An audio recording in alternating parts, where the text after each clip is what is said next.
страни. През същата 1968 година се появяват емблематичните и до днес предавания на българската телевизия «Панорама». Ето как е изглеждало едно от първите предавания с водещ Радослав Велев. Добър вечер, драги зрители! Започва новото предаване на българската телевизия «Панорама».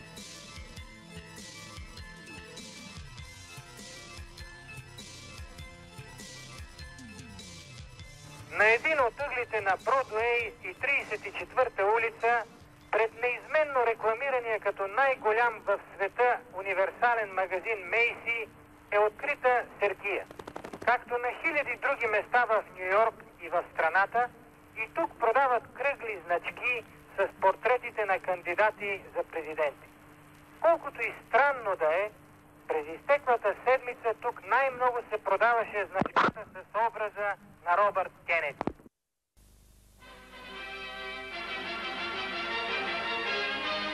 Годините минават. Панорама става цветна, водещите журналисти се сменят един след друг, а през 1979 година лице на рубриката става Иван Гарелов. Добър вечер на всички, които очакват Панорама.